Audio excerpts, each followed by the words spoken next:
It's Friday, April 25th. Here's what we're working on this morning. A Grimsby jewelry store has been targeted by robbers for the third time this year. Dramatic video. Jury finds 2 people guilty of first-degree murder in the killing of an OPP officer. And in a very quick overtime period, the Toronto Maple Leafs take Game 3 in the Battle of Ontario.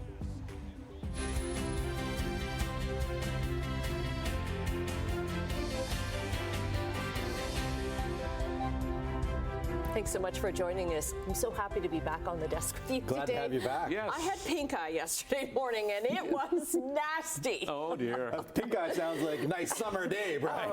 Oh, that's too bad. It was awful. Yeah, you just had to stay home and enjoy that. Oh, yeah, lovely and I'm like, day. I'm not infecting anybody else. And it looked so gross. I'm like, I don't need anybody seeing that. Oh. We made a point of mentioning it yesterday, though. Oh, that's all right. I don't mind. I don't mind. All right. Well, it's nice to have you back. Thank you. It's not going to be quite the nice day as we had yesterday. Wow, we got to 26.6 degrees yesterday. A warm one yesterday. We had the sunshine, bit of a breeze, but today is going to be different. It's going to be a lot cooler today. Temperature is only going to climb to 13 degrees today, and showers and possible thunderstorms for the day today. That'll continue tonight and tomorrow. Temperatures actually get cooler during the day, and we'll have more showers. So a couple of unsettled days. Sunday looks beautiful, so we'll look ahead to Sunday. But yeah, it's a fairly cloudy start to our day, almost toward daylight now. Sun's coming up in around 20 minutes or so, so we're looking at some light in the sky. We'll talk about the forecast, but first a quick check on traffic. 403 and Waterdown Road, there's really nothing to see right there. It looks good. Generally, it's pretty good all around us. No collisions at the moment. MTO traffic cameras. Here's Nikola Tesla Boulevard, Toronto bound toward the Skyway. Here's the other side of the Skyway at North Shore Boulevard, basically, and third line coming towards us is Toronto bound lanes, so we're looking pretty good. Please take it carefully on this Friday morning. We'll look at weather and traffic coming up right now. The news. Okay, thanks very much, Brian. Well, last night in Cayuga, a jury found 2 people guilty of first-degree murder in the shooting death of OPP officer Greg Pershala. With the verdict, Randall McKenzie and Brandy Stewart-Sperry are automatically sentenced to life in prison with no chance of parole for 25 years. The OPP commissioner and the Pershala family have issued a statement saying in part that this has been an incredibly challenging period. Adding, quote, "The conclusion of this trial has weighed heavily on all of us. This verdict is an important step as we focus on moving forward with continuing the important work Greg started and contributing to the everlasting impact he had on so many people personally and professionally." Now, McKenzie and Stewart-Sperry were charged in the December 2022 shooting death of Constable Pershala while he was responding to a vehicle in a ditch outside of Hagersville. Video footage of the shooting captured on Pershala's body camera was a key piece of evidence in this trial. The jury deliberated 6 hours before handing down their verdict last night. Niagara police are looking for 5 suspects after a jewelry store in Grimsby was robbed for the 3rd time this year. Simone Gavros joins us live from Harmony Jewelers in Grimsby with more. Simone? Well, Adam, thankfully no one was injured yesterday, but this is the 3rd time that this location has been targeted by robbers. The last time this happened was over January and then in February. So there's a lot of questions about why this area keeps being hit. And you can see here that the business is now just boarded up with wood as police continue to investigate what happened here yesterday. Here's some video footage that has been continuing to circulate on social media yesterday. Just some shocking footage that we've been seeing. A black Dodge Ram pickup truck can be seen intentionally reversing into the storefront. Then the suspects, all dressed in black and wearing masks, can be seen getting out and running into the store. Police say they had hammers and axes, which they used to break the glass cases and grab jewelry and watches. It's still being determined how much is being stolen right now. Police are still investigating what those costs look like. Moments later, the suspects ran across the street and get into a waiting white Honda CRV CRV. Before they could run away, a man with what looks like to be a crowbar attempts to stop the robbers by smashing the windshield and the window on the driver's side, but they eventually speed away. Police say a gun was pointed at a person trying to stop the escape. All 5 suspects are believed to be men in their 20s with medium builds and an average height. Now, police say that both of the vehicles used here were stolen. The vehicle that was used to flee the scene, the white CRV, was later found abandoned in Hamilton, and witnesses say that they saw the suspects get into a waiting pickup truck. A lot of people saw this robbery that happened yesterday, so I'll be talking to witnesses here to get more reaction of what happened in Grimsby. For now, things back over to you, Annette. Okay. Thanks very much. Well, with Election Day coming up on Monday, all 3 main party leaders are campaigning right across the country, with the U.S. president taking center stage. The President Trump, the Americans, want to break us so they can own us. Those aren't just words. That's what's at risk. The president has certain things in his mind that he reverts back to all the time, but treated me as the prime minister, not as something else. I'm not even going to say the word he used to use about my predecessor. We recently learned that Mark Carney wasn't being totally straight up with us when he told us what happened with his first phone call with Donald Trump. He said that Donald Trump respected our sovereignty. Now it's come out that he instead actually brought back up the 51st state and again threatened our country in that call.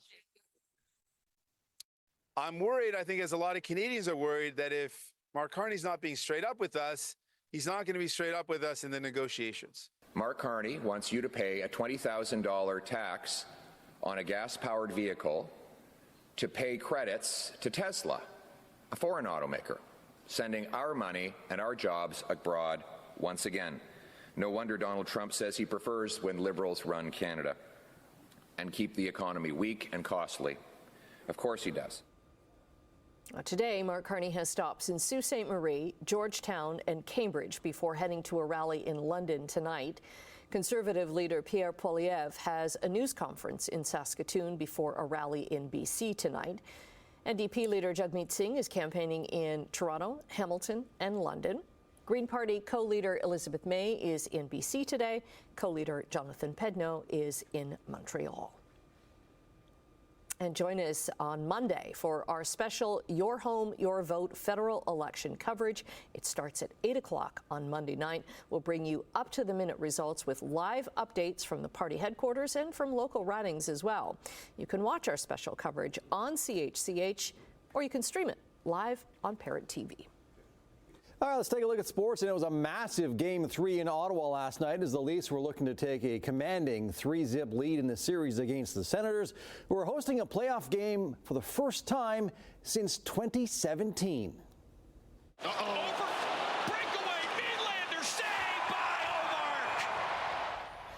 In the first period, Willie Nylander sent in all alone, and lets go of a slapper, but Linus Ullmark shuts him down. Jumped to early in the second Sens with a 2-man advantage, and Claude Giroux with a wrister from the slot that beats Anthony Stoller's 1-0 home team. Midway through the frame, Leafs with a power play of their own, and it has been on fire in the first round. Nylander with a shot gets blocked, but Matthew Knies tries to feed the loose puck in front, and it trickles in off a Sens defender. This one is knotted at once. Skip to the third. Check out this play by Mitch Marner. Riley rims it along the boards, and Marner just redirects it in front to a wide-open Austin Matthews, who buries it. Ullmark still has no idea where the puck is. It's in the net, bud. Leafs held that lead for most of the third. Ottawa didn't even have a shot until this one. Brady Chuck made it count, and just like Game 2, this one needed extras. And it did not take long for this game to end, which is good because I definitely needed to sleep. Matthews wins the draw, and unlikely playoff hero Simon Benoit with a seeing eye slapper from the point. It somehow gets past Ullmark, who admitted after the game that he had no idea. He didn't even see the shot. Leafs take Game 3 and now have a commanding 3-zip lead over the Sens. Game 4 is Saturday night in the nation's capital.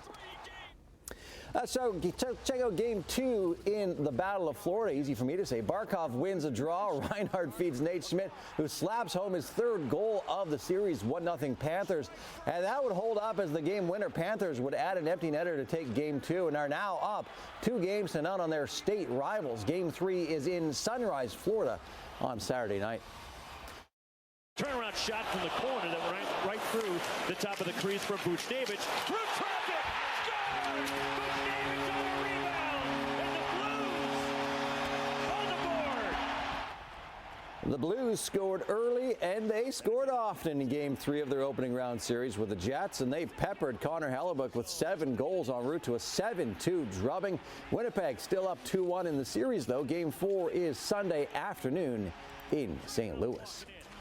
Mini Vegas Game 3. Kirill the Thrill circles the zone and fires a wrister on net, and it goes in. Wild up 2 in the first. Vegas with the jackpot, though. Alex Pietrangelo with a clapper from the point that beats Gustafsson. Golden Knights down 1, but that is as close as Vegas would get. The Wild pull away and take Game 3 5-2 and now have a 2-1 series lead. Game 4 is back in Minneapolis on Saturday.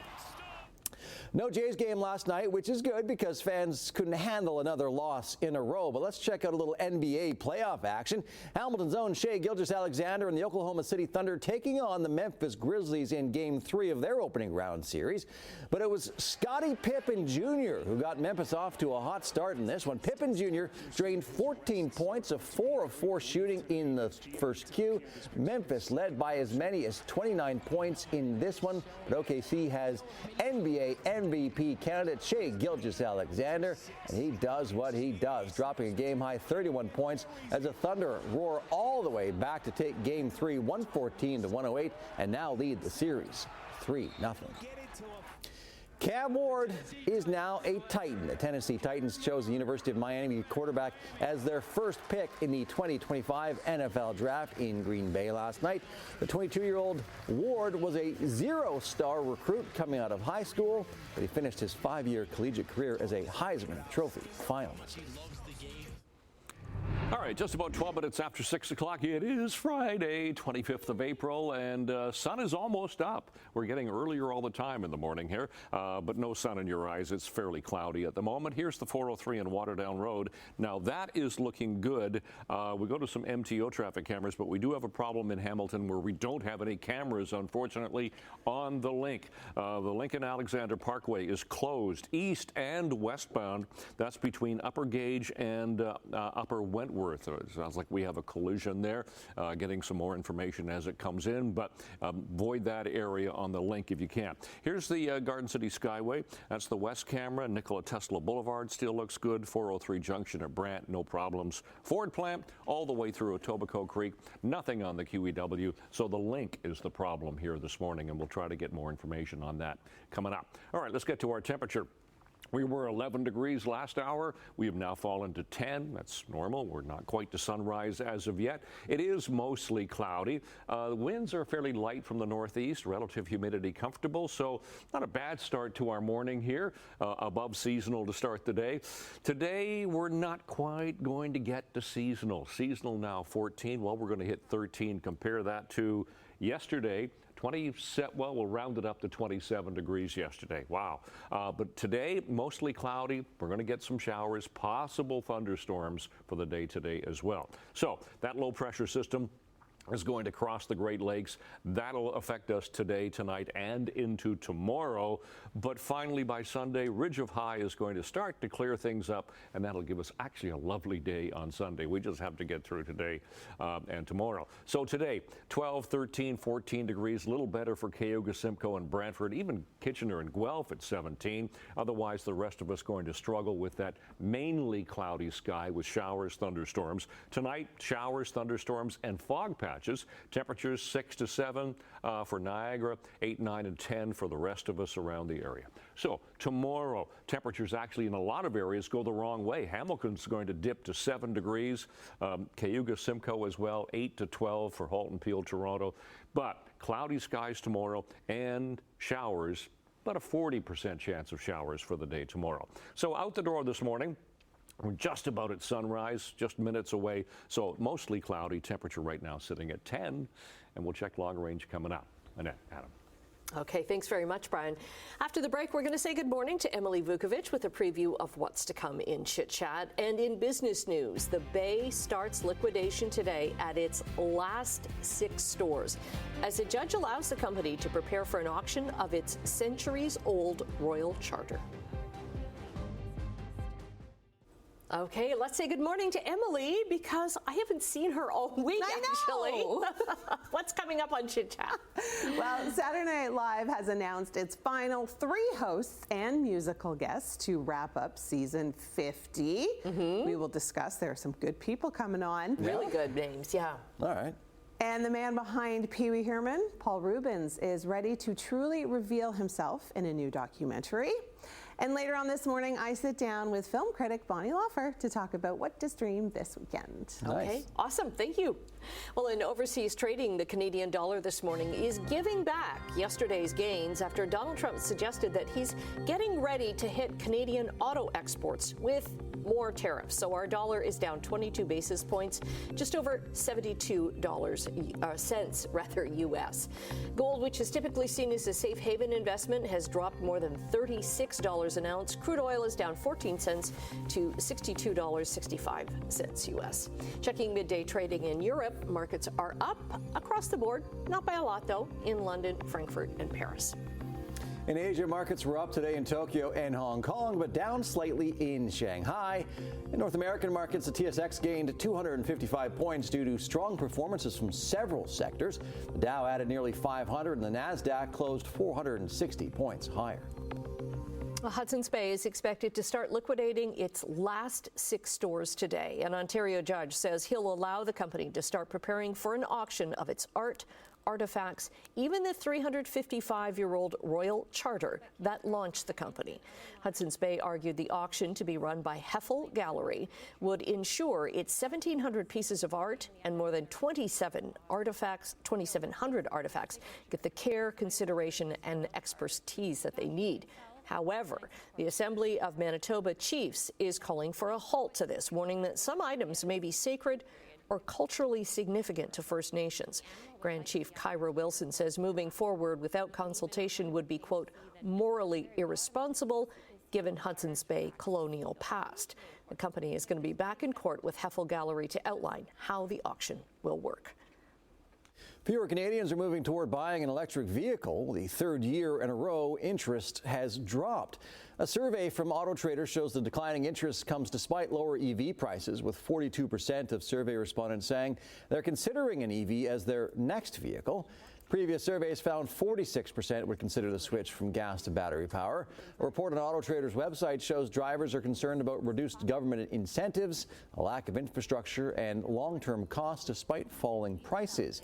In the meantime, Conservative leader Pierre Poilievre is pledging his government would end Canada's EV sales mandate. If a company sells even one car over the government-imposed quota, they will face a $20,000 per vehicle tax, which will obviously be passed on to consumers. The Liberal government introduced regulations to require that 20% of all new passenger vehicles sold in Canada be zero emissions by 2026. That benchmark rises each year, hitting 60% in 2030 and 100% in 2035. Electric vehicles made up 15% of new registrations in 2024, with Quebec and BC leading sales. China appears to have rolled back retaliatory tariffs on some semiconductors made in the United States. Chinese authorities have not confirmed it, but 3 import agencies in the technology hub of Shenzhen say they found out about the rollbacks late yesterday. On April 12th, China had raised its reciprocal tariffs to 125% for any goods originating from the United States. It was in response to Donald Trump's move to hike tariffs on goods from China to the U.S. to 145%. All right, taking a break right now. Brian will be back with traffic and your 7-day forecast, so go get that coffee right now. All right, 6:24. It is Friday. Let's check our MTO traffic cameras. If you've ever wanted to walk through a portal into a different world, well, there is your portal. That's the Tunnel East portal, or you can choose the other. Actually, there's no volume in either direction except for a little bit of construction, so be careful on your portal journey. Let's go to some other MTO traffic cameras south of 2. It's starting to get a little bit busier there. No problems. Third line. We'll check Sheraton all the way through the 403 at Dundas. The big problem this morning is in Hamilton on the link. The link is closed east and westbound between Upper Gage and Upper Wentworth for a collision there. So try to avoid that if you can. This is just developing. It's an ongoing situation at the moment, so avoid the link between Upper Gage and Upper Wentworth, both directions. Okay, temperatures right now. The sun is up, okay. It's been up for about a minute. Fairly cloudy skies at the moment, though. 10 degrees for Hamilton, 9 for Grimsby, 16 Toronto, 11 degrees for Mississauga. So everybody above seasonal this morning. Seasonal for an overnight low is 4, 14 for a daytime high. Now, we won't quite get there today because we really enjoyed way above seasonal temperatures yesterday at 26.6. Those are our sun times for the day and our record temperatures for today. How about for school today? It's going to be unsettled. Maybe a little bit of sunshine for first thing in the morning. For school, 13, and then temperature will start to fall off to 12 degrees for after school. Fairly cloudy with that shower thunderstorm scenario. So that's today, 13 degrees. 9 overnight tonight. Temperature will sink during the day tomorrow to about 7. It'll be cloudy with showers. Sunday looks beautiful, 16 degrees and sun. Even Election Day Monday, sunny and 19. Then we get milder for one day, and then temperatures fall Wednesday and Thursday. It's into May, sunshine and 15. Which forecast? Annette, Adam. Okay, thank you, Brian. Thank you very much, Brian. Fragments of a very old letter are shedding new light on William Shakespeare's marriage to Anne Hathaway. Now, not the actress. Not the actress. No, but his wife. So they married in 1582 and had 3 children. Experts have long thought that Shakespeare left his family behind in Stratford-upon-Avon when he moved to London. New findings, though, from the University of Bristol may show otherwise. A professor there who analyzed the long-forgotten letter says it suggests the couple lived together in London for a period of time around the year 1600. He says it shows Hathaway was present and engaged in Shakespeare's financial and social networks. The professor says this letter is a game changer, and it could lead to more revelations about Shakespeare's life. That sounds like a kind of a cool story. Very cool story. Way to look back in his life with a piece of paper. And what if they make a movie of it starring Anne Hathaway? I know. There you go. Who would play Shakespeare? Oh, I don't know. I don't know. We'll think about it after, Yeah. during the break. Maybe you should too as well. We'll be right back.